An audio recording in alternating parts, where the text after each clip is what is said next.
Termina una nueva semana y nada parece cambiar la conducta habitual de nuestros actores políticos. A pesar del exitosísimo proceso de vacunación masiva, en que casi el 15% de los chilenos ya han recibido su primera dosis en tan solo 2 semanas, el Colegio Médico sigue buscándole la quinta pata al gato, invocando cualquier enrevesada razón para criticarlo. Ni una palabra de reconocimiento al trabajo del Ministerio de Salud, aunque el mundo mira a Chile con admiración. Por su parte, los máximos dirigentes del Colegio de Profesores se esmeran por encontrarle la quinta pata a ese otro gato, que es el retorno a clases. Cualquier razón es válida para postergarlo hasta el infinito y más allá, desde las declaraciones de un ministro hasta la falta de confianza en las medidas sanitarias. Ni qué hablar de los alcaldes, buscándole la quinta pata al gato para vacunar a quienes ellos quieran en desmedro de los grupos priorizados por el Ministerio de Salud.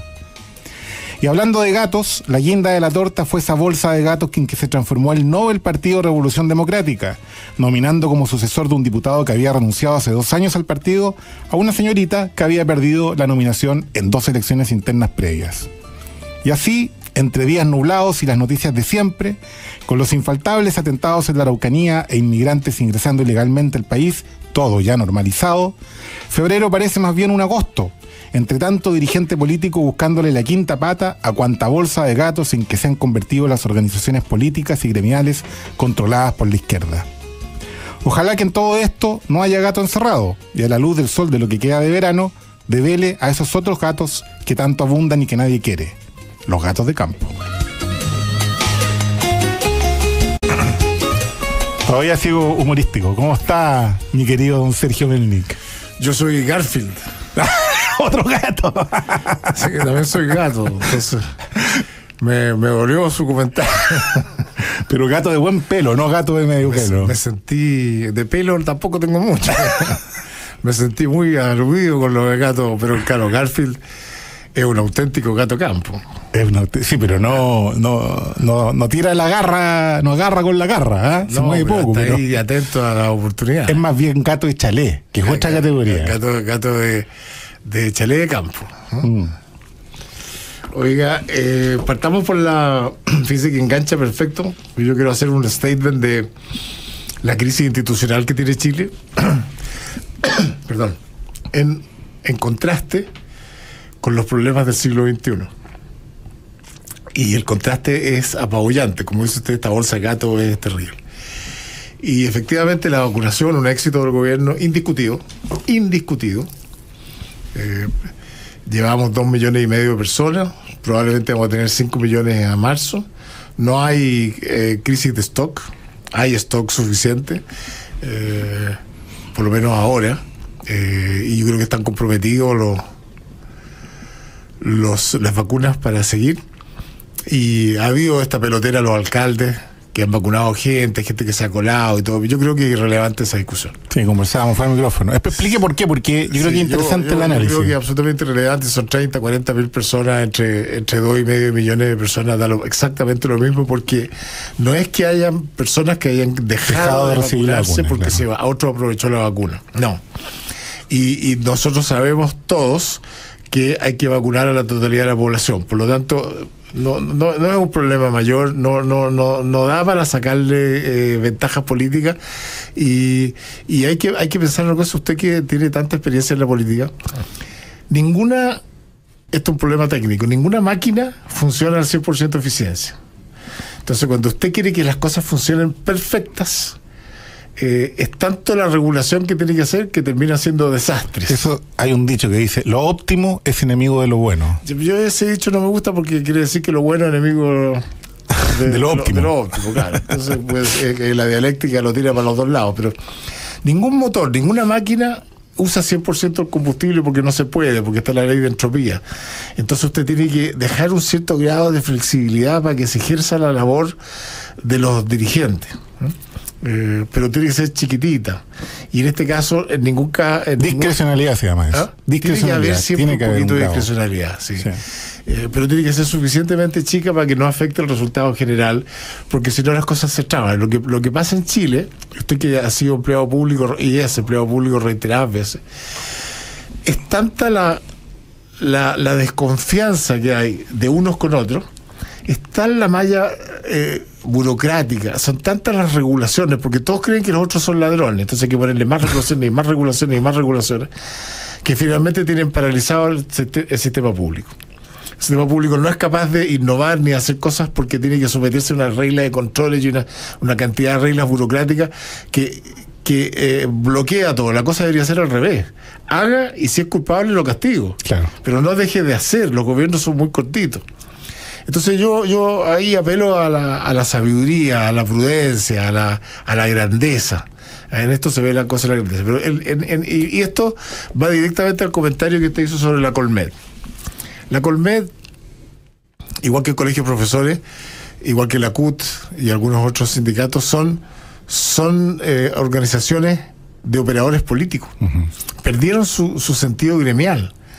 El Colegio de Profesores está para discutir, el Colegio de Médicos está para discutir los temas gremiales de los médicos. No es una entidad técnica en la salud. Es una cosa absurda. Y lo que se ha transformado es que hay una activista política de muy poca mérito, muy poca trayectoria, nunca se ha destacado como una gran médico, yo creo que ni ejerce como médico, muy bien pagada por su colegio profesional, cuyo objetivo es torpedear al gobierno. Yo de eso estoy completamente de acuerdo con usted. El objetivo es torpedear al gobierno, no le van a encontrar nada bueno, y siempre es sí pero, si que no van frontal. Y como se organiza el mundo de izquierda dura, comunista, son brillantes. Yo creo que en eso la derecha debería copiarles, en la manera que levantan líderes. Entonces esta señorita o señora, no sé, que no tiene ningún mérito real, digamos, constatable, como los niñitos del Frente Amplio que ahora se van a estudiar después que dejaron la cagada, ahora van a descubrir por qué dejaron la cagada, porque no entendían. Y en Inglaterra. En Inglaterra, claro. Entonces, no Cuba ni a Singapur. Esta señorita no la ha ganado nadie. No, yo no conozco sus escritos, sus aportes, su tradición en la medicina. Y entonces aparece movida por Bachelet y por otro, y aparece en la revista Times. Entonces ahora aparece como una de las 100 figuras líderes del mundo. Es todo mentira, es puro aire. E igual que Bachelet, aire. No tienen contenido. Entonces hacen muy mal a la política chilena y al funcionamiento de la democracia. La revolución democrática, como usted dice, parte del Frente Amplio, ha sido un fraude total. Ya hay uno que está estudiando en Inglaterra, y tengo la impresión de que está con una beca pública, con una beca fiscal. No lo sé. O sea, estos niñitos que salieron del centro de alumnos y fueron a parar al Congreso, muchos que ni siquiera les dio el coco para terminar sus títulos, que no tienen ni experiencia ni formación intelectual, se fueron a hacer las leyes para todos los chilenos, y resulta que dejaron una embarrada de una magnitud enorme, y ahora entonces se van a estudiar. Yo me pregunto, ¿el señor Jackson irá con beca estatal? Yo creo que sería impresentable, porque claramente no es un caso de una lumbrera académica que merezca una beca para ir a estudiar. Seguramente va a tener una beca de estos organismos internacionales, estas cosas que son para políticos, pero no son para estudiantes. Y va a ir a estudiar. Las becas Chile están designadas para cosas que no se pueden aprender en Chile, obviamente. Si usted quiere sacar un buen doctorado en alguna ciencia, en alguna cosa de frontera, para eso son las becas Chile. No son para sacar másters en ciencias políticas o en derecho o en economía. No son para eso, porque todas esas cosas hay en Chile y de buena calidad, de altísima calidad. Entonces todo esto se ha transformado en esta, como dice usted, esta bolsa de gato, y yo creo que Chile tiene un deterioro institucional realmente delicado, ¿no? Y le voy a ir mencionando instituciones en el sentido amplio de la palabra, que yo creo que están en crisis, porque el pronóstico es malo, ¿no? Es reservado. Primera falla, a mi juicio, estructural del sistema: el periodismo y los medios de comunicación. Yo creo que en circunstancias como las que tiene Chile, el periodismo y los medios de comunicación han tenido un fallo increíble. Por supuesto hay excepciones, no quiero generalizar, porque ciertamente hay excepciones, pero en el periodismo había una falla, una falta de profesionalismo y de interés por la objetividad.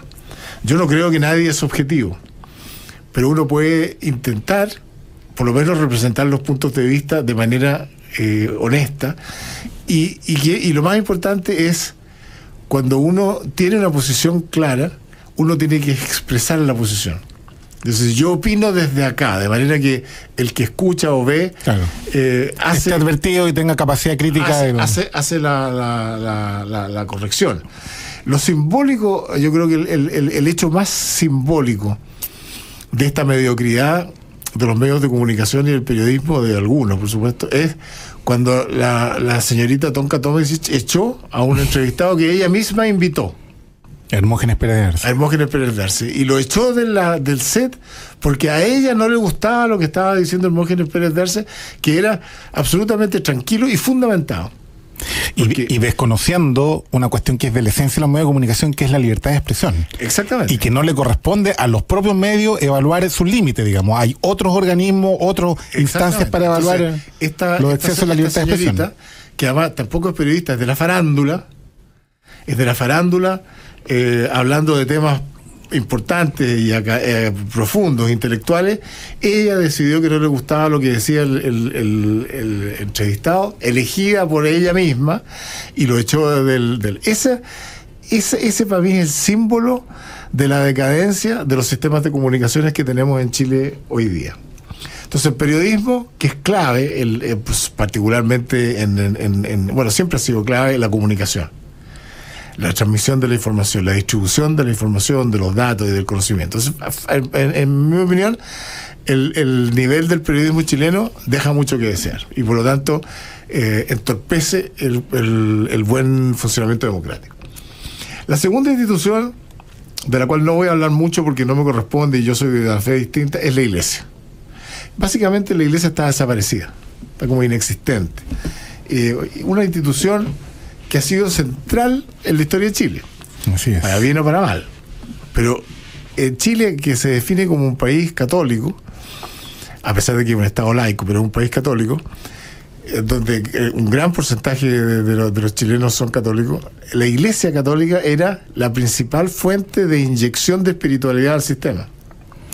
De hecho, no hay episodio relevante en la historia de Chile en que no haya tenido una intervención muy importante en la Iglesia. Entonces, cuando deja de inyectar la mirada espiritual, incluso en los asuntos públicos, la sociedad pierde valores. Y esto que ocurre con la destrucción del patrimonio, las quemas, la delincuencia, todo eso tiene que ver con valores que son bastante universales y que en general representa la Iglesia. Y entonces la Iglesia está, yo digo, desaparecida, inexistente. Una tercera institución, a mi juicio, que está en clara falla, es el Poder Judicial y la Fiscalía. Simplemente no tienen credibilidad pública, y yo creo que una democracia sin un Estado de Derecho fuerte y sin una justicia buena, no hay democracia. O sea, la justicia es de la esencia, sí. Es de la esencia. Y resulta que la justicia chilena, y particularmente la Fiscalía, están absolutamente cuestionados y desacreditados. Esta cosa que pasó esta semana, la liberación en Rancagua de personas que los encontraron con armamento terrorista, con drogas y qué sé yo, porque la prueba no se ajustaba a los requerimientos de procesales, es, en mi juicio, delicado, porque ya lo vimos con los casos bomba. La justicia no solo los liberó, sino que los indemnizó.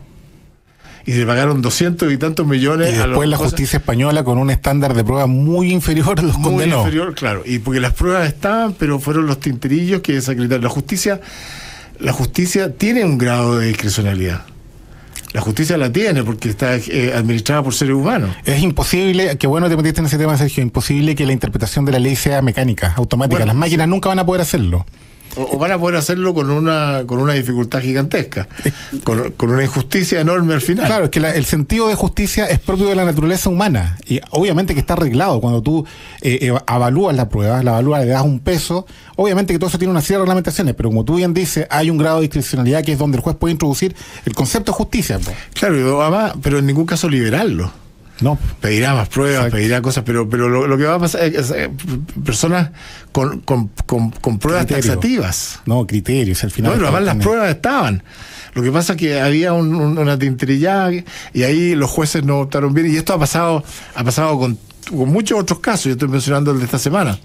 Fíjate que a estas alturas ni siquiera hay un sospechoso detenido, por lo menos que se sepa, del asesino con armas militares en la carretera de un carabinero. En cualquier país del mundo, Giovanni, que matan a un carabinero o un oficial de policía, se demoran nada en encontrarlo.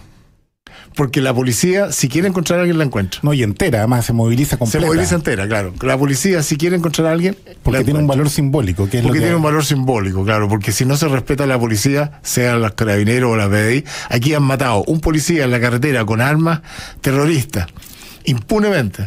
Y mataron a un oficial de la Policía de Investigaciones en Temucuicui y no hay nadie detenido. Te complemento el raciocinio que estás haciendo respecto al Poder Judicial con una noticia que salió hoy día. Yo desconozco el fallo, no lo he visto, pero declaró inconstitucional el acto de expulsión que hizo el gobierno de inmigrantes que habían ingresado por pasos ilegales. Claro. Yo no puedo hacer una crítica del fallo porque no lo he visto, pero ya la sola noticia, el solo titular llama la atención. O sea, ¿qué infracción se puede haber cometido cuando tú expulsas a un extranjero que ha infringido la propia ley chilena? A mí me cuesta un poco el raciocinio. Entonces, el Poder Judicial y la Fiscalía están cuestionados. O sea, piensa tú que cuando le mandaron un mail o algo a la fiscal Chong, en horas estaban detenidos, condenados, calcinados. El caso de esta semana, el caso de John Covin. El caso de John Covin, que fue atacado por una multitud, el que no baila no pasa, esa cuestión, que se defendió con un arma legítima, inscrita, y le dieron 11 años de prisión, que hoy día la Corte Suprema baja a la mitad, pero es una cosa completamente desproporcionada. Sí. Totalmente desproporcionada. Entonces algo pasa en la justicia que no está funcionando bien, y yo insisto, cuando no hay justicia, no hay democracia. Así de simple, porque la gente finalmente pasa a tomar la justicia por sus manos. Entonces, tenemos el periodismo fallando, la iglesia desaparecida, el Poder Judicial y la Fiscalía completamente cuestionados. También está cuestionado el gobierno en general. Salvo este mérito que ha tenido con las vacunas, que yo se lo reconozco, el gobierno está absolutamente cuestionado. Ahora, ojo que no es el gobierno de turno, es el gobierno como institución, porque los cuestionamientos vienen de antes. Sí, pero este gobierno está cuestionado como este gobierno. Este gobierno está cuestionado. Lo ha hecho bien en el tema de las vacunas, pero este gobierno es incapaz de mantener el orden público. De nuevo, así como un país sin justicia no tiene democracia, un país que no es capaz de controlar el orden público razonablemente, porque la delincuencia no se va a acabar nunca. Exacto. Lo que estamos diciendo es que se transforme en un país razonablemente seguro, que la gente pueda caminar por las calles, que la gente pueda llegar a su casa en la noche. Esto hoy día es el ciudadano medio se siente en una indefensión tremenda. La delincuencia además está desatada. El narcotráfico, ¿para qué hablar? El narcotráfico ya llegó a la política. El narcotráfico, todos sabemos que está en la política. Los escándalos del Partido Socialista no se han aclarado. Y sigue hasta el mismo presidente del Partido Socialista. Y como que todo el mundo hace la vista gorda. En el levantamiento revolucionario del 18 de octubre, todos sabemos que intervinieron los narcotraficantes. Todos lo sabemos. Sin embargo, no hay ni un detenido, no hay ni un imputado, nada, no pasa absolutamente nada. El terrorismo en el sur, ni hablar, ¿verdad? Es absolutamente inaceptable. Todos los días tenemos noticias de camiones quemados, de carreteras cortadas o de gente que está estos impuestos que cobran a los agricultores, la industria de la madera paralela, y el gobierno no hace absolutamente nada. Tiene un designado, tiene un SAR en la zona que hasta hace poco estaba de vacaciones, que nadie entiende cómo lo nombraron, que no tiene las competencias apropiadas. También tenemos un gobierno con un déficit fiscal insostenible. ¿Por qué el gobierno no está cuestionado? Bueno, y el gobierno mismo, estoy por mencionar algunos temas, fue actor principal en la campaña de destrozo de las AFP chilenas. Terminó presentando y legitimando el famoso 10%, que en mi juicio es demasiado grave, porque nadie mejora las pensiones sacándole fondos a las pensiones. Eso era una cosa como de perogrullo. Todo Chile reconoce que tenemos un problema de pensiones, y la solución de los políticos es quitarle fondos a las pensiones, obligando al gobierno a poner una plata que no tiene. O sea, le han sacado a los fondos de pensiones más de 30.000 millones de dólares. 30.000 millones de dólares el fisco no los va a tener nunca. para poner en el sistema de pensión. O sea, le quitaron $30.000 millones a las pensiones. No, y le cargáis la mano a los contribuyentes futuros. Por supuesto, todo lo que se produce hacia adelante. Fíjate que la reforma tributaria de la señora Bachelet, la mala reforma tributaria, se suponía que iba a recaudar $8.000 millones. Y fue una reforma tributaria grosera, que al final recaudó 2.500, no recaudó nada, porque estaba mal hecha y estaba improvisada. Aquí estamos hablando que le sacaron a los fondos de pensiones $30.000 millones. Entonces, no cuadra. No cuadran los números. No cuadran los números. El gobierno está cuestionado. Oiga, usted llegó con toda la artillería hoy día, está muy bien, pero vamos a la pausa y sigue disparándonos. Sí. La Contraloría viene. Ya, vamos y volvemos.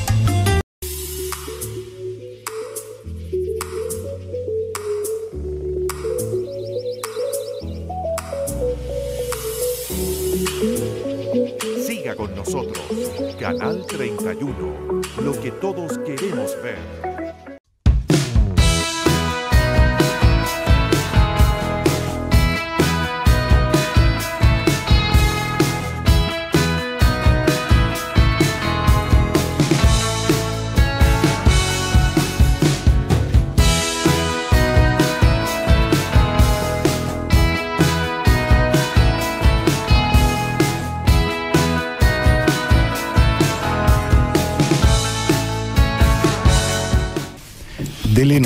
¿De qué equipo de fútbol es usted? Colo-Colo, pero como no escuchó el programa el martes, me criticaron por hablar de fútbol en este programa. ¿En serio? Sí. Fanático, furibundo. Yo soy de Colo-Colo, no soy fanático, pero soy de Colo-Colo, no sé por qué. Pero soy de Colo-Colo, mi hijo también. Cuando me preguntan mis amigos, yo digo, a mí me gustan dos equipos. Me gusta un equipo de los grandes y un equipo de los chicos. Me gusta de los grandes, me gusta el Colo-Colo, y de los chicos me gusta la Universidad de Chile. Bueno, democrático de su parte. Oiga, estábamos haciendo el recuento de la falla genérica, institucional que tiene Chile. El periodismo, una gran falla, una institución importante, la Iglesia, que está desaparecida, el Poder Judicial, que no tiene credibilidad, el gobierno en general, que lo ha hecho muy mal, y también la Contraloría tiene muy poca credibilidad hoy día. El Contralor, a quien no conozco, debió haberse ido después del escándalo cuando despidió a la subcontralora y la Corte lo obligó a reintegrarla. Eso no es un error que pueda cometer un contralor, porque si el contralor es aquel que vela por el cumplimiento de la legalidad de las operaciones públicas, no puede mandarse un condoro de esa naturaleza. Y esa cosa populista que tiene el condorito, no sé cuál el Contralorito. El contralorito, sí, que tiene una cosa que... Yo ahí déjeme hacer una pequeña salvedad y una pequeña defensa. Termino. Sí. Todos estos escándalos de las luminarias, los otros, la corrupción generalizada que hay, los problemas de los municipios, la Contraloría parece que siempre llega tarde o no llega. Sí, yo comparto que se ha instalado desgraciadamente una sensación de sesgo en la Contraloría, con producto de lo que usted dice, digamos, que hay casos en los cuales no se avanza y hay otras cosas en las que tiene un protagonismo, como por ejemplo los reglamentos de carabineros y esas cosas en que Contraloría asume un protagonismo que no se le había visto en el pasado. Yo conozco al Contralor, es una persona muy, muy capaz, y por eso quería destacarlo, porque debe ser dentro de los aparatos del Estado y de las autoridades del Estado, de las más preparadas. Tiene postdoctorados, 2 postdoctorados en Alemania, un gran administrativista con mucha experiencia académica. Eso lo diferencia desde mi punto de vista de muchas autoridades. Ahora, claro, la pregunta es ¿para qué usa ese talento? Claro, ¿al servicio de quién está ese talento? Ahí yo creo que hay que entrar a picar y ver caso a caso, pero efectivamente yo lo que sí comparto con usted, Sergio, es que se ha instalado una sensación de sesgo en la Contraloría, con justicia o sin justicia. Ahí hay que entrar a picar. Bueno, al final lo que importan desde el punto de vista político son las percepciones de la gente, que se transforman en los votos y la validación de los políticos. Claro. Pero son demasiados condoros de la Contraloría, y yo creo que está cuestionada, ¿no? Está cuestionado el Contralor particularmente, y a mí me han contado amigos que hay mucha gente del Frente Amplio y otros que están metidos en la Contraloría, que rodean al Contralor, y ya a donde esté metido alguien del Frente Amplio es un desastre, porque eso sí que no son preparados. Esos sí que son obsesivos con su falta de competencia, como pasó en la Municipalidad de Providencia y como ha pasado donde se han metido los Frentes Amplios. En la Municipalidad del Paraíso. La Municipalidad del Paraíso, donde se han metido, han dejado la embarrada. Y eso es un dato. Y si están metidos en la Contraloría, como me contó alguien, que habían ahí algunos personajes clave, yo creo que el pronóstico es oscuro. Después tenemos otra institución clave. Fíjense que está cuestionado el Poder Judicial, está cuestionado el Poder Ejecutivo y está cuestionado el Congreso.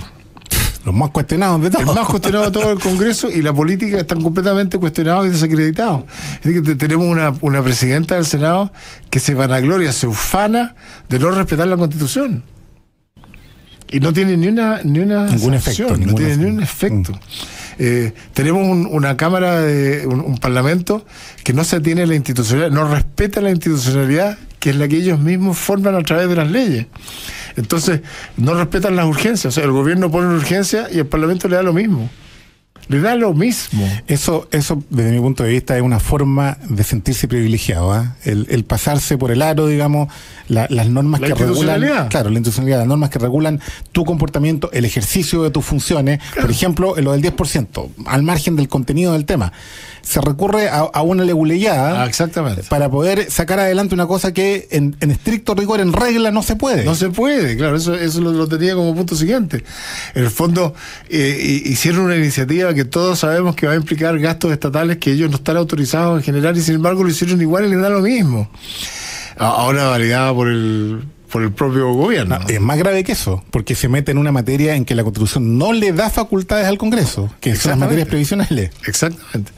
Después tenemos una bancada, la mal famosa bancada del 1%, de gente, como hemos visto estas semanas, como el Florcita Motúa, pero tenemos muchos. No, lo más lamentable es la presidenta de la Revolución Democrática, bueno, y todo lo que pasó con ese partido esta semana, que parte la semana anterior con las declaraciones de quemémoslo todo, y esta semana vemos cómo hicieron 2 consultas, en una votan 20, en otra 37, salen elegidas 2 personas distintas y nombran a una tercera persona. O sea, donde todo este discurso mesiánico de renovación de la política, de las malas prácticas y de respeto por la voluntad de las bases, ¿dónde queda? O sea, ahí es donde la ciudadanía común y corriente, no el que tiene una visión partidista, el ciudadano común y corriente dice, de Dick in the eye, dicen los gringos. Claro, entonces es increíble y no hay sanciones, no hay, ¿no? O sea, en Chile hay impunidad total para dejarla embarrada en el sector público o en la política y no hay ni un tipo de sanción.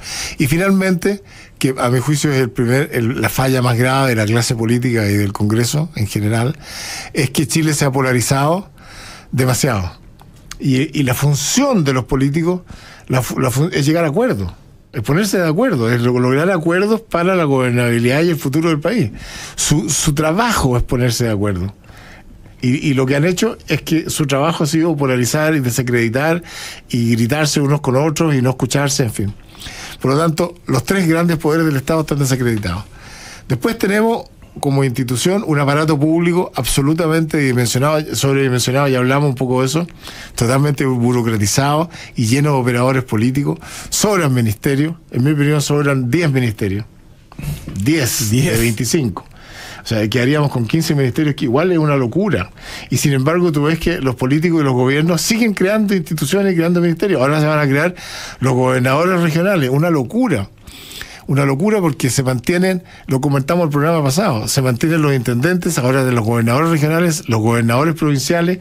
¿Y cuánta gente va a entrar al sector público con los gobernadores regionales? ¿Unas 2.000 personas? Por lo menos.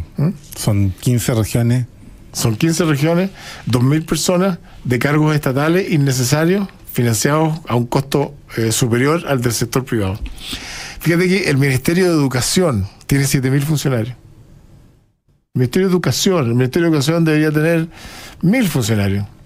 Yo recuerdo cuando, vamos a ir a los WhatsApp, Sergio, pero me acuerdo cuando asumió Joaquín Lavín como ministro de Educación, se generó toda una polémica porque despidió, no recuerdo el número, pero eran del orden del centenar de periodistas que trabajaban directamente en el Ministerio de Educación. Vamos a los WhatsApp. En Conectados, dígalo en 30 segundos. Hola Giovanni, buenos días. Mi nombre es Alejandro. Yo creo que ya está bueno que nos dejemos pasar a llevar por estos señores del INDH que están tomando decisiones, lógicamente con un sesgo político. Ellos tienen que ser lo más autónomos posible. Y la verdad que hasta acá ellos solamente han sido un dolor de cabeza y una molestia para todo el mundo. Entonces, ¿hasta cuándo nos dejamos pasar a llevar por estos señores? Ya está bueno.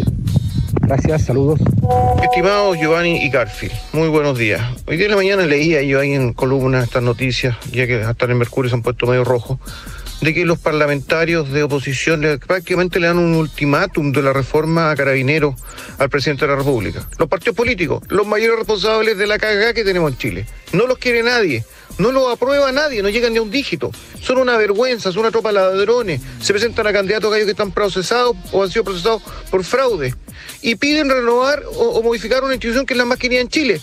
¡Qué cara de palo! Buenos días. Hola. Consulta para Garfield.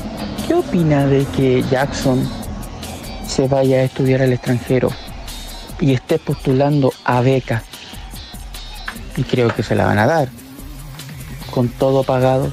¿No encuentra injusto que nosotros los chilenos le tengamos que pagar con nuestro impuesto a una persona que gana 20 millones de pesos mensuales? Hola, soy Enrique Pinto, candidato a concejal del Partido Republicano por Quilpué, y me gustaría referirme a la editorial de Giovanni respecto a la bolsa de gatos que representan el colegio médico, el colegio de profesores y los alcaldes, quienes se encuentran como en un estado de guerra permanente. Y para graficarlo voy a citar a Mao Zedong, quien se refirió a la política como la guerra, pero sin derramamiento de sangre. Al parecer, Piñera no estaba tan errado cuando en su momento nos comunicó que estábamos en guerra. Interesante el último análisis igual. Es verdad, por lo menos, que vemos como instituciones que pareciera que están en permanente conflicto, que el eje de su acción fuera la generación de conflictos. La polarización que hablábamos. La polarización. Ah. Bueno, entonces el aparato público completamente sobredimensionado, altamente burocrático, lleno de operadores políticos. Hay pequeñas islas en el sector público que funcionan muy bien, pero en general están con gangrena, ¿no? Los empleados públicos, por ejemplo, se permiten hacer huelgas que son ilegales. ¿Por qué no cambian la ley? Pero al cambiar la ley, obviamente, si les van a dar derecho a huelga, tienen que quitarle otras cosas. Claro, hay mecanismos de compensación en la huelga privada, que es regulada en el Código del Trabajo. No es que la empresa paralice completamente, tiene mecanismos para poder continuar desarrollando el giro, digamos. Claro, pero el sector público, ¿por qué no tiene derecho a huelga? Cosa que no pasa en el sector público. Claro, porque el sector público es de todos nosotros, no puede parar el registro civil, no puede parar los consultorios, no pueden parar porque cumple una función monopólica. Carabinero no puede parar, en fin. Entonces, como compensación a no tener derecho a huelga, tienen inamovilidad. Pero además, así es, como ha salido informado, tienen en promedio remuneraciones 40% superiores al sector privado. O sea, dejó de ser servicio público hace mucho tiempo. Pasó a ser un privilegio. Además, todos tienen nota 7 al final de las evaluaciones. Es una cosa increíble. Y además tienen bonos de productividad, cosas que no se cumplen y no pasa nada. No pasa absolutamente nada. Bueno, después tenemos, que ya lo hemos comentado, no lo voy a comentar, colegios de profesores y colegios médicos, o la CUT, que son gremios completamente ideologizados, y ese era el sentido original de la Constitución del 80, y es que no permitir que la política se meta a los gremios, porque el gremio tiene una función en sí misma propia. Si se politiza, si se le abren las puertas de cualquier espacio en la sociedad a los políticos claro, se meten. A ver, yo lo pondría de la siguiente forma, Sergio, para que seamos claros. Los partidos políticos son un cuerpo intermedio más, al igual que los gremios. Si permitimos que los partidos políticos se metan en todos los gremios, es como permitir que todos los equipos fueran Colo-Colo. Exactamente. Porque no hay diferenciación en su objetivo, digamos, en su esencia. Entonces, el colegio de profesores no está al servicio de la educación de los profesores, está al servicio de la ideología que lo maneja. Tuvimos a Gajardo era una vergüenza como profesor. Fíjate que este presidente del colegio de profesores hace 30 años que no hace clase. ¿Tú te refieres a Aguilar, que ahora es presidente o el último? No, el último, el nuevo. Ah, ya, el nuevo. no hacen clases. Creo que inspectores en un colegio por allá, una cosa medio extraña, no hacen clases, no han estado en la sala, no se les conoce ninguna cosa trascendente en educación. De hecho, no hablan de educación, hablan de otras cosas. Bueno, otro organismo que a mi juicio está completamente desperfilado es el Instituto de Derechos Humanos. El Instituto de Derechos Humanos, de nuevo, es una cosa política. Todos estamos de acuerdo que los derechos humanos deben ser cautelados y protegidos, pero los derechos humanos requieren una institucionalidad que no esté manejada por operadores políticos, como está manejada hoy día, y que están al servicio de nuevo de una ideología, obstruyendo el funcionamiento legítimo de la sociedad. Oiga, me están retando. Vamos a la pausa y sigue disparando. Está demasiado cargado hoy día. Sí. Está café cargado hoy día. Vamos y volvemos en Conectados en Agricultura con don Sergio Melnik.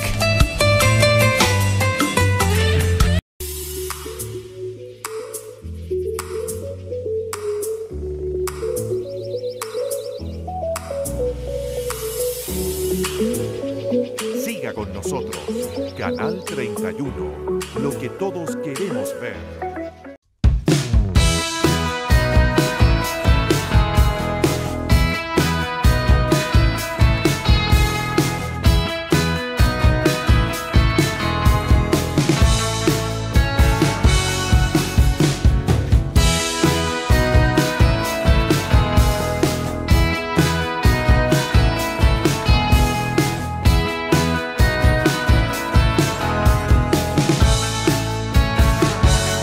Aquí estamos. Voy a ir breve para que pasemos a un tema distinto en la segunda parte, pero se me pasó en el Instituto de Derechos Humanos, el Colegio de Profesores, el Colegio de Médicos. Tenemos una inmigración absolutamente descontrolada. O sea, claramente, yo soy pro inmigración, me imagino igual que eres tú, pero no puede ser que de repente en 2 o 3 años entren 2 millones de personas y nos tengamos que hacer cargo financieramente cuando no tenemos los recursos. Sí, ese es el punto. Las quejas que hay de los chilenos, o sea, que reciben pensiones de 150.000 y los inmigrantes reciben remuneraciones de 300.000. Entonces, o sea, hay algo que no está funcionando y que el gobierno no ha sido capaz de ordenar. Y a mí me llamó la atención, no sé si a ti te llamó la atención, esta semana Mario Desbordes dijo que el gobierno y la derecha tenían que hacerse un mea culpa, pero particularmente el gobierno, porque ellos habían invitado a los venezolanos.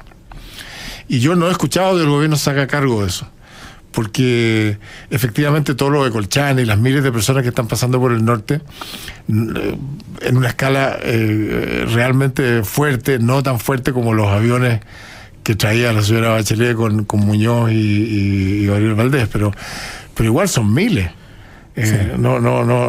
Eso no ocurre si no hay una cierta garantía que va a poder pasar. Sí, yo creo que ahí hay una sobreinterpretación de lo que en su minuto hizo el gobierno de ofrecer una visa democrática, porque había gente arrancando literalmente de Venezuela, como todos sabemos, pero que requería ciertos requisitos, ciertas condiciones. Era una inmigración legal. Esa invitación a la que se refería Mario Desbordes era una invitación a inmigrar legalmente. Que había que pedir la visa, había que cumplir requisitos en el país de origen, en Venezuela, y no era una invitación a vengan a la buena de Dios, digamos. Claro. Entonces, yo creo que también hay que poner las cosas en su debido contexto. Yo creo que es verdad que el fenómeno está fuera de control y las causas de eso son múltiples como todo en la vida. Yo creo que tratar de simplificar las cosas para ganar un voto, un punto, no sé, no es bueno en el estado actual de las cosas. Hoy día tenemos que asumir la complejidad en la que estamos involucrados. Bueno, las alcaldías están bien de moda, porque frente a la falla generalizada de la política, las alcaldías han tomado cierto protagonismo, pero no sé si usted vio el informe que apareció diciendo que los municipios tenían 40% de ineficiencia del uso de los recursos. 40%. Altísimo. O sea, casi la mitad. O sea, ahí donde dice, ¿dónde está la Contraloría? ¿Qué pasa con el uso de los recursos? O sea, los municipios podrían hacer mucho más y al parecer usan los recursos de manera muy poco prolija. Es el tema, es un tema de prolijidad al final. ¿Ah? Es un tema de prolijidad, de probidad, de cómo tú, de conciencia de que los recursos que tú manejas no son tuyos. Son de todos los chilenos y los tienes que manejar con mucho cuidado. Bueno, los Carabineros efectivamente ha tenido un deterioro que se origina con la llegada de Villalobos a Carabineros. Eso hay que recordarlo. La señora Bachelet instaló a Villalobos, que era su ex jefe de seguridad, y Villalobos se compró una doctrina social de Carabineros. Se compró una doctrina social de Carabineros y entonces empezó a interpretar de cómo se atacaba la delincuencia porque había problemas del origen y que eso. Lo sé yo de primera fuente, porque estuve ahí en un debate y lo escuché a los carabineros hablando de la doctrina social de Carabineros, porque la delincuencia tenía un origen en la desigualdad. Entonces, cuando Carabineros se pone a deliberar y bueno, Villalobos destrozó Carabineros, hay un problema en Carabineros, el escándalo financiero de Carabineros no es menor, y lo deterioraron, pero yo creo que lo deterioraron a propósito. No obstante lo cual, yo sigo siendo total apoyador de Carabineros. Después tenemos, está tan deteriorada la situación que tenemos ex candidatos presidenciales como Guillé, que se permite decir que Chile es un país culiado. Perdonen la expresión, pero eso lo dijo Guillé por los medios sociales, y no ha pedido perdón, porque también a mí también se me sale la cadena, a usted también se le sale la cadena, y si uno se equivoca pide perdón nomás. Sorry, me equivoqué. Pero una persona que quiere ser presidente de Chile, que opina que está en el Senado y que opina que su país es un país culiado, me parece que es un síntoma del deterioro de lo que está pasando. Después, otro síntoma es lo que pasó con el Instituto Nacional. Destruyeron el Instituto Nacional. La principal escalera de movilidad social planificadamente que había en Chile fue destruida. Se destruyó valor social. Después tenemos una constituyente, que si quiere profundizamos con eso. La constituyente que se está eligiendo es una cosa totalmente improvisada por la clase política. No está bien pensada, y yo creo que va a tener un dejo de ilegitimidad tremendo cuando hagamos el recuento de los votos, porque le metieron la mano a la urna. O sea, los votos en Chile no son iguales. ¿Por qué? Porque los políticos decidieron que había que meterle la mano. Pero ¿cómo se le mete la mano? De acuerdo a lo que los políticos quieren para ellos. Entonces hoy día le hicieron todas las cosas difíciles a los independientes. Ahora le quitaron la televisión, y resulta que la equidad de género debería ser en que hay igual número de postulantes. Sí. Pero no en el resultado. Exacto. Entonces resulta que en Chile hay más mujeres que hombres. Paridad de entrada, porque la paridad de salida supone alterar la voluntad popular. Exactamente. Yo creo que profundizamos un poquito en eso. Sí, y después tenemos los pueblos originarios, que vamos a tener personas elegidas con 100 votos, con 200 votos, que ocupan un escaño constitucional de una persona que sacó 100.000 votos. Claro, hay una desproporción en la representación. Vamos a profundizar en eso. Yo creo que es súper importante explicar en qué consiste esto de meter la mano a la urna. Vamos a las noticias y volvemos para que hablemos tranquilos.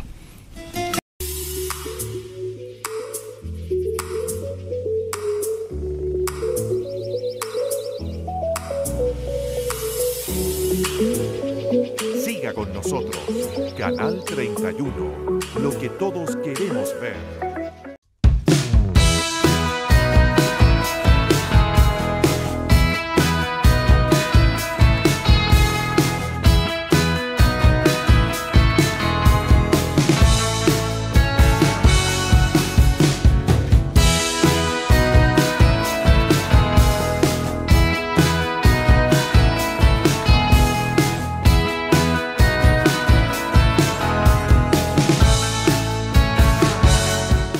Sí, hoy día hablamos de todos los países posibles. Estábamos, mire, me queda una sola colita para volver a la constituyente que usted va a explicar, que yo creo que es muy importante. Otra institución que a mi juicio es fallida en Chile, el CRUCH. El Consejo de Rectores, una cosa que nadie entiende. De nuevo, esas instituciones que son maleables, tendenciosas, que no tiene a todas las universidades, que tiene algunas sí y otras no, que es un cartel. Claro, y que depende, yo creo que tú tienes clave antes, Sergio, depende de la ideología del que lo dirige, o de los que lo dirigen. Claro, pero están dirigidas por las universidades públicas chilenas, y todos sabemos que las universidades públicas están tomadas todas por la izquierda.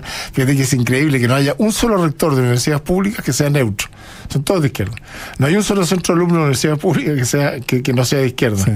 Entonces algo pasa ahí, pero lo más grave del CRUCH es que como es discrecional, y como no están todas las universidades, obviamente el CRUCH no vela por el sistema universitario, sino que vela por sus beneficios, sus recursos indirectos o directos. Se transforma en un grupo de interés. Es un cartel. Y eso hace, por ejemplo, que en Chile no podamos cambiar el sistema de título y grado. el sistema universitario chileno no avanza porque lo que hace el CRUCH es poner... El CRUCH cree que todas las universidades tienen que ser de excelencia, y eso no es verdad. Que para los europeos es una locura, que tengamos carreras de 5 años y entremos a los 17 años en la universidad.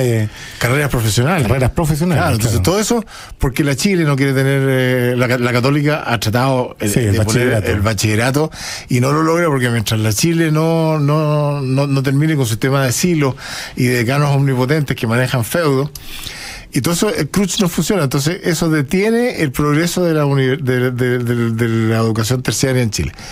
Ya, volvamos entonces al tema más largo, que es esta constituyente improvisada, donde le metieron la mano a la urna, donde los votos de los chilenos no son iguales, pero lo más grave es que esto es improvisado. Sí.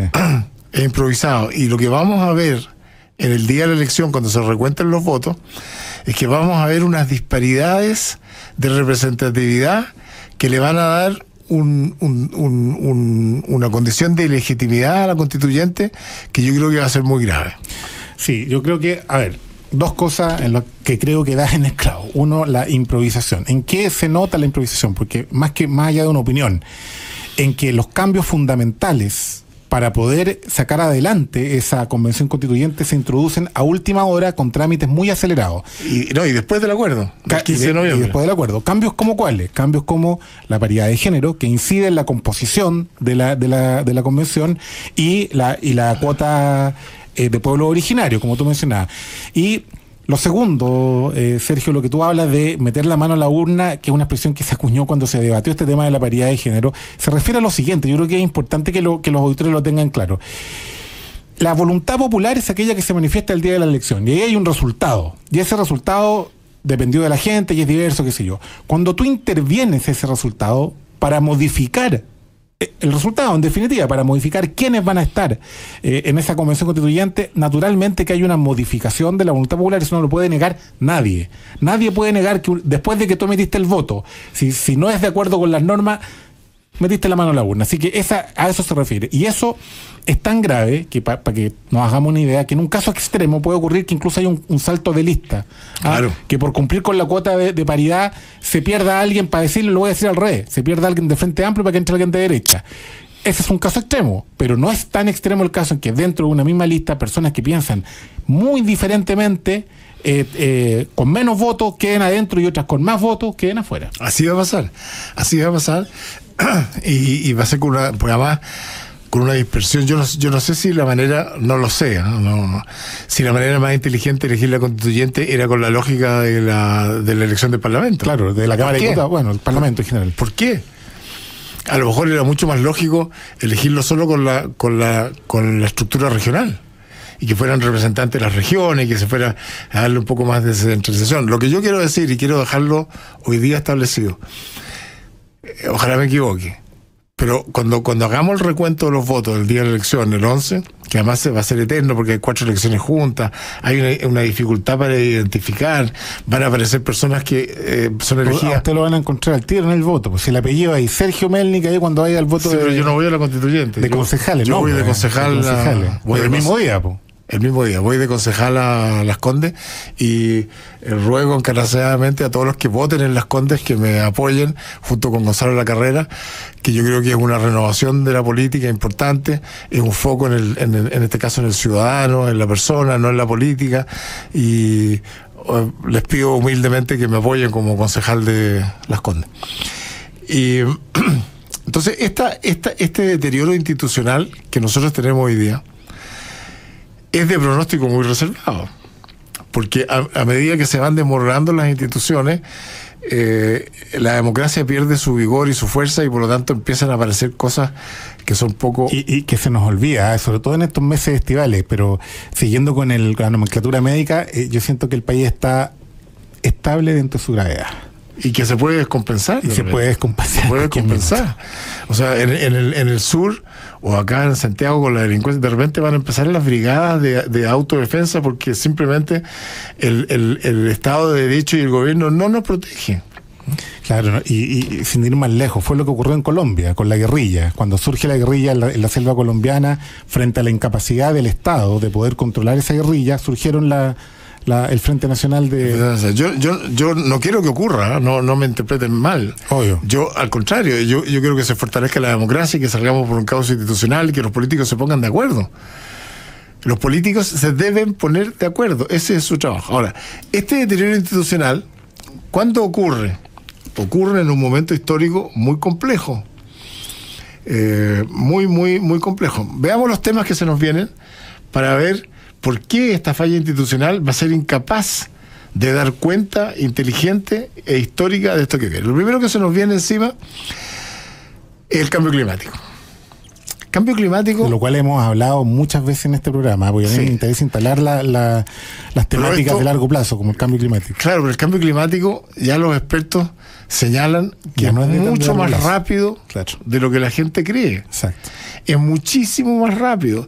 Y ya hemos tenido estas lluvias en enero y hemos tenido estas cosas que son totalmente anómalas, que es cierto que alguna vez existieron, pero están pasando en todas partes del mundo al mismo tiempo. Ha aumentado la frecuencia. Esa es la gran incidencia del calentamiento global, digamos, en los fenómenos climáticos extremos. Así es.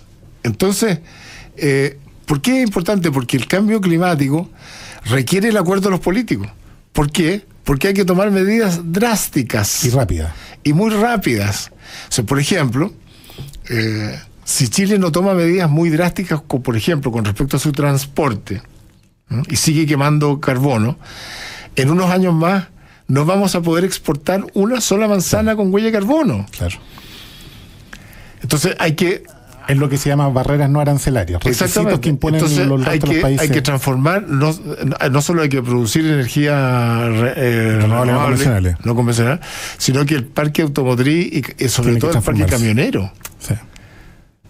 Sí, yo ahí, fíjate, ayer hablamos de esto. Ayer, ¿con quién fue que hablamos de este tema? Y ya ni me acuerdo, que tenemos invitados sobre este tema todos los días. Con el subsecretario, tiene toda la razón, con el subsecretario de Medio Ambiente. Y yo destacaba, estábamos con Sergio Vitali y la Magdalena Mervilá, destacaba el trabajo que ha hecho la ministra de Transporte, Gloria Hood, porque el parque de transporte público chileno es el segundo en el mundo que tiene más vehículos eléctricos, después de China, que China es el gran productor de vehículos eléctricos. Gran productor, sí. Claro, pero por ejemplo, es muy importante hoy día pensar en cómo se va a movilizar toda la producción del sur, que además la gente se va a ir desplazando hacia el sur. Claramente tenemos que tener un tren eléctrico de alta calidad que no resiste el análisis económico convencional. Sí, por eso es tan importante. Tienen que ponerse de acuerdo todos los políticos por un tema en que la economía clásica, cuando hagamos el informe de costo-beneficio, no va a resultar. Entonces tienen que tomar decisiones complejas. ¿Cómo se cambia? Si ustedes, queridos amigos, han andado por las carreteras, se han dado cuenta de la cantidad de camiones que circulan en Chile. Es impresionante. Sí. Bueno, esos camiones hay que transformarlos todos a tren. ¿Ah? A tren. No solo a tren, hay que transformarlos todos a eléctricos. También. El costo. ¿Cómo va a ser eso? ¿Va a ser imposible? Sí, yo no he leído nunca un análisis, pero me da la impresión de que hay una sobredimensión del parque de transporte de carga. Por supuesto. Entonces, como ocurrió en su minuto con el transporte público, las micro amarillas, ¿te acuerdas que está? Y con los taxis. Y los taxis, la misma historia, claro. Entonces, lo que tenemos que entender es que el mundo, en muy pocos años más, va a tener entre 9 y 10 mil millones de seres humanos. Hoy día somos alrededor de 8.000. Pero pensémoslo con 8.000. Piense usted, querido auditor, lo siguiente. Todos los días, todos, hoy día, mañana, ayer, hay que alimentarlo, vestirlo, abrigarlo, informarlo, educarlo, mejorarlo, cobijarlo, informarlo, moverlo. 8.000 millones de personas todos los días. Eso solo se puede hacer con un sistema tecnológico muy complejo que se va a transformar en una especie de dictadura tecnológica, porque hay ciertas cosas que no pueden parar. No puede parar el internet, no pueden parar los satélites, no pueden parar los aviones, no pueden parar el transporte, porque si no simplemente se mueren miles de millones de seres humanos si para la infraestructura tecnológica que lo soporta. Entonces vamos a tener una infraestructura tecnológica que tiene más poder que lo que a los políticos les gustaría tener, pero que es fundamental para la sobrevivencia. Y que implica riesgos. Implica riesgos. Esa concentración de poder implica riesgos. Ahora, esta misma infraestructura tecnológica es de una productividad gigantesca. Y por lo tanto, nosotros muy luego, históricamente, qué sé yo, 20 años más o lo que sea, vamos a tener jornadas laborales de 25 o 20 horas. Claro. porque las máquinas son tremendamente eficientes, lo que se va a compensar con un sistema de salario... 20 horas a la semana, por si acaso a los auditores, no diarias, a la semana. Y mucha gente que no va a trabajar y va a tener un salario garantizado, que no es que se necesite hoy día, pero que hay que empezar a pensarlo porque va a tener una lógica de distribución distinta. ¿Dónde están los políticos pensando ese tema? Sí. Están pensando cosas de corto plazo por el problema político. Segundo, vamos a ver en los próximos 10 años, que ya lo hemos visto, una disputa por el liderazgo mundial, que hasta el siglo XX, fíjate, nosotros somos todos hijos del siglo XX, o casi todos, y no había ninguna duda que el siglo XX el líder indisputado fue Estados Unidos. Y resulta que hoy día Estados Unidos está en jaque con China. Así es. Y depende de lo que ocurra con la Unión Soviética, con Rusia en este caso, o con Europa. Europa siempre es el vagón de cola, porque ahí pasan todas las guerras. Pero si cambia el liderazgo mundial, cambia la cultura mundial y cambian las lógicas mundiales, y los cambios de liderazgo mundiales no siempre son de transiciones fáciles. Normalmente los cambios de imperio han sido con guerra, y la probabilidad de que haya una guerra es muy alta, porque además son ideologías muy distintas, donde en un caso pelea la libertad y en el otro lado pelea la dictadura. Entonces, ojo que eso va a cambiar. Y eso tenemos que estar alerta, y por lo tanto nosotros deberíamos estar pensando en cómo nos metemos en el nuevo orden mundial, porque entendamos una cosa, nuevo orden mundial va a haber de todas maneras. Claro, ahí hay como una mitología, que piensan que esto es como un grupo de Illuminati, digamos, que se ponen de acuerdo. El orden mundial ha existido siempre han habido poderes controladores de espacios, digamos, más allá de su frontera.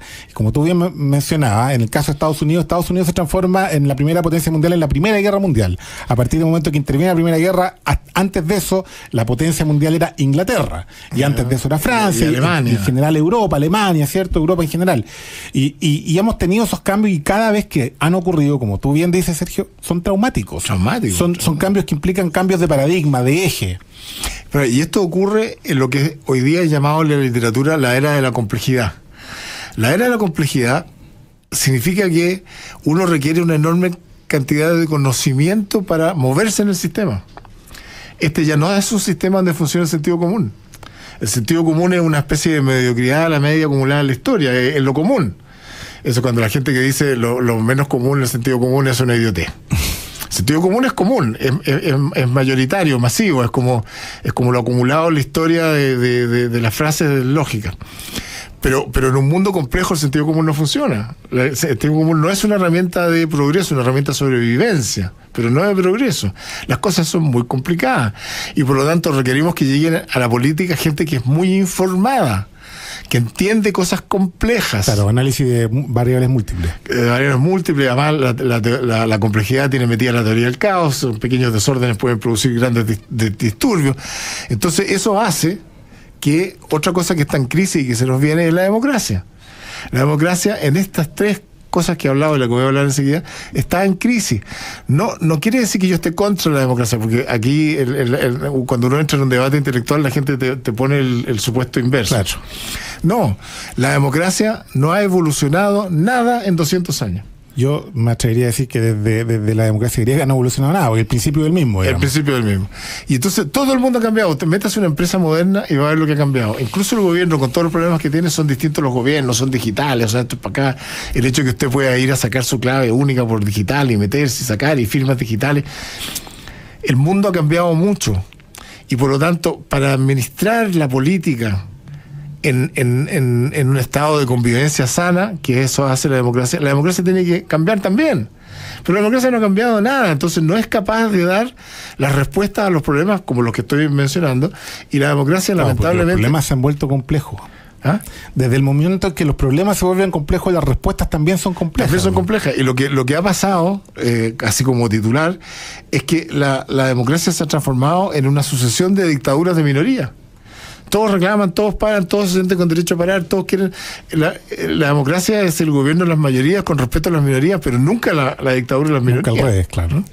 Entonces, ¿dónde están los políticos discutiendo la modernización de la democracia? Y lo que están discutiendo es cómo los políticos miran a la democracia por el retrovisor. quieren volver a la democracia de los 60, de los 50. Al asambleísmo. ¿Ah? Al asambleísmo. Al asambleísmo, cosas que son absurdas.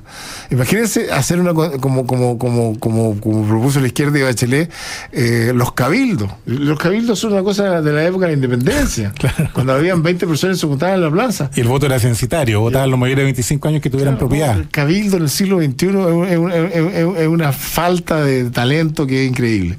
Y por lo tanto la democracia debe modernizarse y debe ser asistida por la tecnología que permite que hoy día ocurran cosas que antes simplemente no eran posibles. Es como la resistencia al VAR en el fútbol. Exactamente. Y esto va acompañado, que es una cosa que la democracia tiene que tomar en consideración, con una ecología nueva de medios de comunicación. La democracia finalmente es como se transmite toda esta información, y eso hacían los medios de comunicación clásicos, que tenían editoriales y que tenían controles. O sea, en el año yo que soy viejo, de los mediados de la década del siglo anterior, en el año 60 publicar un libro era una proeza. Porque pero las sociedades eran pobres, había todo tipo de controles, las editoriales. Hoy día cualquiera publica cualquier cosa, sea verdadera, sea falsa, pero además están todas las redes sociales. Se difunde con mucha más facilidad. Se difunde todo. Entonces, en una ecología comunicacional distinta, la democracia tiene que ser distinta. Pero no están pensando ese problema. Después tenemos problemas concretos como la llegada de la inteligencia artificial. La inteligencia artificial, queridos amigos, es un dato, no es una teoría. No es una opinión, no es una proyección. No, algo que pueda o no pueda pasar. Claro, está pasando. Está pasando, ya hoy día. Y la inteligencia artificial, que es importante que lo entiendan, es más inteligente que los seres humanos. Claro, su capacidad de procesamiento de datos es mucho mayor. Hay un documental no solo la capacidad de procesamiento de datos, que eso es el Big Data. La inteligencia artificial descubre patrones y crea conocimiento que a los seres humanos les cuesta entender. Ese es el procesamiento, porque ya eso es lo que ocurre en las redes sociales. Por eso cuando a mí el otro día me llegó a dar susto. Yo hablé por teléfono ya, juntémonos en el Parque Arauco, por teléfono, no por WhatsApp ni nada. Cuando iba saliendo de la casa me dice, la carretera está a 20 minutos del Parque Arauco. Y dije, Ustedes hacen una consulta en Google y inmediatamente su computador es inundado con propaganda de cosas sobre lo que hizo consulta. Y eso es porque hay motores inteligentes que son capaces de descubrirlo, entenderlo, ver que lo necesita. Hoy día usted hace 2 o 3 clics en la red y ya saben qué edad tiene, qué sexo tiene. Y eso te genera el riesgo de la ecocámara, de estar bombardeado de información que se adecua a tus propios parámetros, lo que te quita diversidad de perspectiva, digamos. Distorsiona la realidad. Todo eso la democracia tiene que hacerse cargo. Pero ¿usted cree que nuestros políticos lo están pensando? Yo soy político y lo pienso. No, yo ya no soy político. Yo creo que el único que lo piensa un poco, pero lamentablemente... Girardi. Girardi es el único que ha tratado de hacer un esfuerzo relevante y él es muy bueno en eso. Él, de hecho, su parte más luminosa es su preocupación por el futuro. Pero igual, de repente se le mete en la ideología y dice atrocidades de lo que hay que hacer con esto. Pero yo lo celebro y lo respeto porque creo que es el único en realidad que ha hecho ese... Oiga, paremos. Vamos a volver para hablar de libros, pero con más distensión, como más, con un poquito más de déjeme decirle algunas cositas que dejamos los libros. La realidad digital paralela a la nuestra es una realidad que requiere una forma de pensar distinta y tiene que ver con la educación. Solo para titular, porque no tenemos tiempo, la realidad digital es una realidad alternativa con otras leyes. Claro, que tiene un concepto distinto del tiempo y el espacio. Exacto. Pues a eso me refería, con otras leyes. Con otras leyes. Entonces, eso tenemos que meterlo en la educación. La biología sintética también es un dato. La biología sintética es la capacidad de crear vida tecnológica, que lo hacen hoy día con los virus, pero que está con el tema de las vacunas. Y el tema de la globalización, que no lo terminamos, que es cómo entramos nosotros en este nuevo orden mundial, que va a ocurrir sí o sí. La pregunta no es si va a ocurrir el nuevo orden mundial, sino que a cómo nos gustaría que fuese ese orden mundial. ¿Cuál es el mejor ejemplo? La pandemia. ¿Cómo nos apeamos? Claro, la pandemia. La pandemia demostró que es un problema. Hoy día hay una situación muy interesante que se llama la crisis del tamaño de las instituciones. Hay instituciones hay problemas que son demasiado chicos para la institución más chica. Por ejemplo, el municipio, que es la organización más chica del Estado, es demasiado grande para el problema práctico que tiene el ciudadano de cómo programar su teléfono celular. que usted hace cosas aquí. Sí.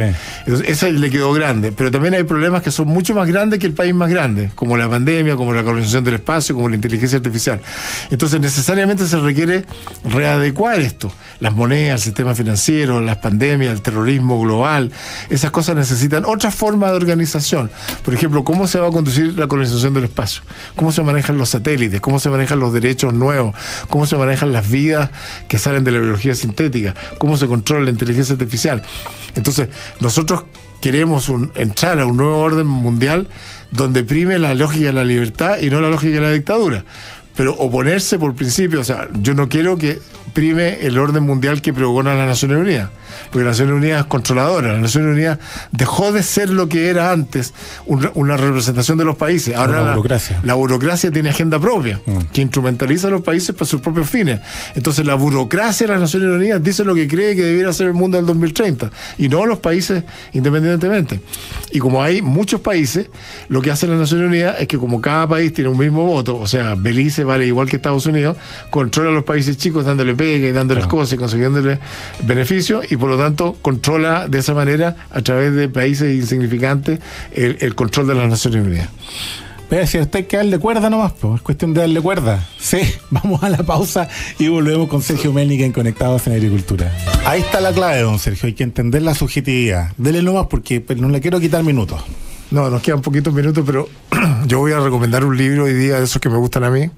No es un libro muy nuevo, pero tampoco muy viejo. Se llama La biología de las creencias, por el doctor Bruce Lipton, que lo pueden buscar, tiene videos extraordinarios en YouTube, si quieren mirarlo ahí. Bruce Lipton, ¿no? La biología. Como el té Lipton. ¿Ah? Como el té Lipton. Igual que el té Lipton, sí.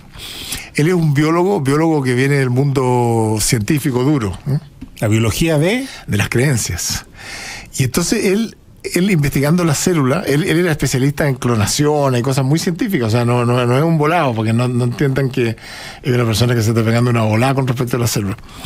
Y él hizo un descubrimiento en la célula extraordinaria, y él descubrió que, a diferencia de lo que nosotros pensamos durante todo el siglo XX, que la inteligencia de la célula está en el ADN, en el núcleo, él descubrió que la inteligencia de la célula está en la membrana, que es la que interactúa con el medio externo, y el medio interno de la membrana es la que decide qué información deja pasar y que llega hasta el núcleo, donde activa el ADN, genera las proteínas, genera la vida. Y ese descubrimiento indica que nosotros no tenemos la determinación genética que habíamos pensado, que eso es súper importante. Y lo más importante es que esa membrana tiene antenas que son una célula, que es muy chiquitita, tiene, no sé, 100 o 200.000 antenas que captan distintos tipos de señales que hacen funcionar el ADN. El ADN es como una biblioteca. No es inteligente, es una biblioteca. El ADN no se activa solo, se activa por los estímulos que vienen desde afuera. Entonces, de esto apareció la epigenética, o se fortaleció la epigenética, que tiene que ver de la relación de nosotros con el medio ambiente.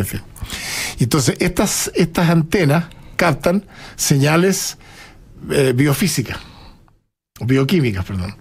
Entonces la temperatura, esto, y deciden si dejan pasar cosas o no.